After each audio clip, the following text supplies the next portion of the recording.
जर तुम्ही गावातच असाल आणि समजा तुम्ही गावातच काम करत असाल आणि अशातच तुम्हाला त्या कामाव्यतिरिक्त सुद्धा एखादं काम करायचं असेल तर तुमच्यासाठी सुद्धा ही महत्त्वाची बातमी आज आपण घेऊन आलेलो आहोत। म्हणजे जर तुम्ही गावातच काम करत असणार अशा तरुणांना मिळणार आता 18,000 रुपये, पण त्यासाठी पात्रता काय आणि सरकारने कोणती योजना जाहीर केलेली आहे ही आता संपूर्ण माहिती आपण ए टू झेड या व्हिडिओच्या माध्यमातून जाणून घेणार आहोत। तर आपण बघितलं तर गावातच काम करणाऱ्या तरुणांना मिळणार 18,000 रुपये, काय संपूर्ण माहिती आता आपण या व्हिडिओच्या माध्यमातून जाणून घेऊया। त्याआधी तुम्हाला एक छोटीशी विनंती आहे, तुम्ही जर चॅनलवर नवीन आला असाल तर चॅनलला लाईक शेअर आणि सबस्क्राईब करायला विसरू नका, जेणेकरून अशी कोणतीही नवीन माहिती असली तरी आपण तुमच्यापर्यंत ती पोहोचवत असतो। चला तर आता आपण व्हिडिओला सुरुवात करूया।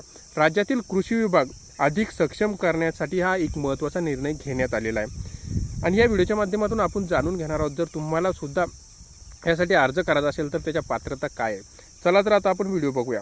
राज्यातील कृषी विभाग अधिक सक्षम करण्यासाठी महत्त्वाचा निर्णय घेतलेला आहे। प्रत्येक सहाय्यक कृषी अधिकाऱ्यासोबत शेतकरी मित्र नेमण्याचा प्रस्ताव शासनाच्या विचाराधीन असून या भरती प्रक्रियेत कृषी पदवीधरांना मान्यता दिली जाणार असल्याचे संकेत जे आपले कृषी मंत्री आहे दत्ता मामा भरणे यांनी दिलेले आहे। त्यामुळे राज्यातील हजारो कृषी पदवीधरांसाठी रोजगारांची मोठी संधी आता उपलब्ध होणार आहे।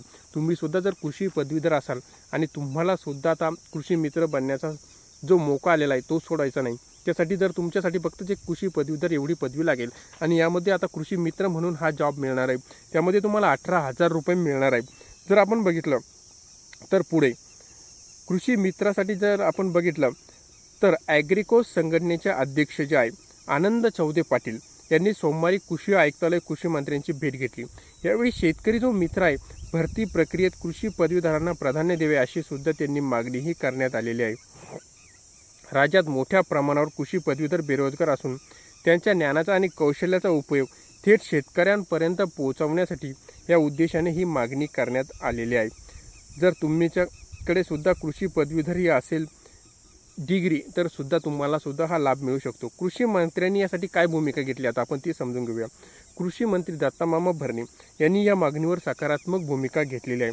कृषी पदवीधरांना भरती प्रक्रियेत अग्रक्रम दिला जाईल तसेच असे आश्वासन सुद्धा कृषी मंत्र्यांनी दिले आहे। यामध्ये कृषी शिक्षण घेतलेल्या तरुणांमध्ये आशावादाचे वातावरण आता तयार झालेले आहे। राज्यातील अनेक युवक ह्या भरतीकडे लक्ष ठेवून आहे। राज्यात 11,000हून अधिक पदे सुद्धा आता या कृषी मित्र या पदाचे भरण्यात येणार आहे, म्हणजे 11,000पेक्षा जास्त। या अंतर्गत 11,587 पदे भरण्यात येणार असल्याची माहिती समोर येत आहे। ही प्रक्रिया जिल्हा अधीक्षक कृषी अधिकारी यांच्या माध्यमातून राबवण्यात येणार आहे। लवकरच याबद्दल अंतिम प्रस्ताव हा होणार आहे।